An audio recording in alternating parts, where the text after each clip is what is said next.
All right, welcome everyone. Today we're diving into one of the most incredible journeys in human physiology, the process of birth. We're going to break it all down step by step to create a really clear visual map that'll help you ace your exams because you'll actually understand the mechanics. Let's jump in. So, you might be wondering, how does a baby actually make that incredible journey into the world? Well, it's not just one big push. It's this brilliant, mechanical process with a whole series of various specific steps. Think of it like a perfectly choreographed dance between mom and baby, and we're about to learn all the moves. Okay, so before this whole process can even kick off, we need to get to know the key players on the field. In the world of obstetrics, we call them the 4Ps. These are the fundamental parts that absolutely have to work together in harmony for labor to move forward. So what exactly is labor? At its core, it's this coordinated sequence of uterine contractions. And a couple of words here are absolutely crucial: involuntary and intermittent. Involuntary means the uterus does this all on its own, and intermittent is key because those rest periods in between are vital. And what's the goal of all this? To thin out and open up the cervix. And here they are, the famous 4Ps. First, you've got the powers. That's the engine, the uterine contractions themselves. Then, the passageway, the path through the bony pelvis and all the soft tissues. The passenger, of course, is the baby. And you can't forget the psyche, the mother's emotional and psychological response, which has a huge impact. It's like a four-part harmony. If one is off, the whole thing can get complicated. All right, let's zoom in on a couple of those Ps, the passenger and the passageway. To really get a handle on this journey, you have to know the starting position. There's a very precise language we use to describe exactly how the baby is situated in there, and it's critical for figuring out how labor might go.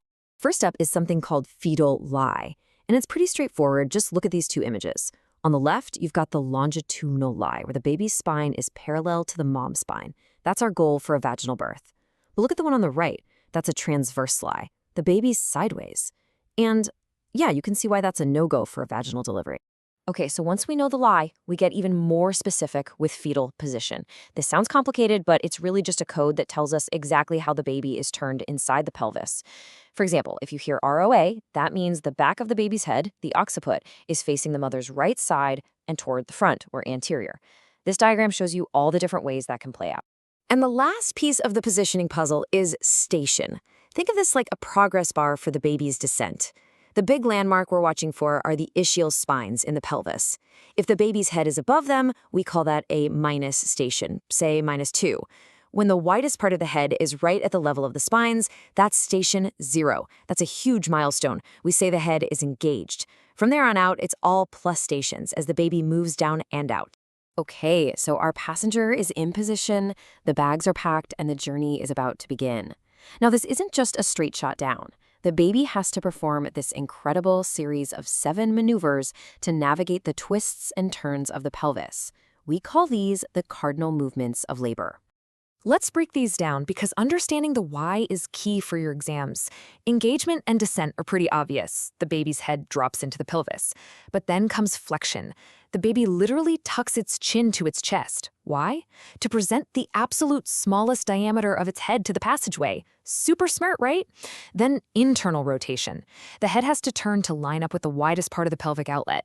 Once it's through, it does the opposite, extension, as the head is born. After that, the head has to twist back to line up with the shoulders, that's restitution and external rotation. And finally, the grand finale, expulsion. The rest of the body follows. So while the baby is doing all that amazing gymnastic work, how are we tracking things on the outside? Well, we break down the mother's progress into 4 very distinct stages. This gives us a clear roadmap of the whole process from start to finish. Okay, this table right here, this is pure gold for your exams. Let's run through it quick. Stage 1 is the longest, and it's all about the cervix opening up, from 0 to 10 centimeters. Stage 2 is the pushing stage. It starts when the cervix is fully open and ends when the baby is born. Stage 3 is surprisingly important. That's when the placenta is delivered. And stage 4 is that immediate recovery period, the first few hours after birth. You might be thinking, how do we know if stage 1 is taking too long? Well, we have a tool for that. This is the Friedman curve, and it's basically the GPS for labor. That solid line shows us what we expect for cervical dilation over time, and the dotted line tracks the baby's descent, or station. It lets us see at a glance if things are moving along as they should. Okay, throughout this whole incredible, intense process, there's one thing that is absolutely paramount: making sure our little passenger is safe and sound. And the way we do that is by listening to the story the fetal heart rate is telling us. First things first, you need to know the baseline. A healthy, happy baby at term should have a heart rate somewhere between 110 and 160 beats per minute. If it's consistently hanging out above or below that range, that's our first clue that something might be up. So, what we're looking for on that heart rate monitor are reassuring signs versus non reassuring ones. What's good? Accelerations, those little temporary speed ups in the heart rate. They're like the baby giving us a thumbs up, saying, I've got plenty of oxygen in here. What makes us concerned? A heart rate that's way too slow or way too fast. Or, critically, certain kinds of dips or decelerations, which we're going to look at right now. All right, take a look at this tracing. This is an early deceleration. The key thing to see here is how the dip in the baby's heart rate on top perfectly mirrors the mom's contraction on the bottom. They happen at the exact same time. What's causing this? Simple: head compression. Just the uterus giving the baby's head a little squeeze. Totally normal, totally expected. Nothing to worry about here. Okay, now this one is different. And for your exams, you have to know this one. This is a late deceleration. Look closely at the timing. The contraction happens, and then after it's already started, the heart rate begins to drop. It's late to the party. This is a huge warning sign. It tells us there might be an issue with the placenta, that the baby isn't getting enough oxygen during contractions. Late means a problem with the placenta. And our last one is the variable deceleration. You can spot these a mile away. See how sharp and jagged they are? They often look like a V or a W. That V shape is your clue to the cause: cord compression.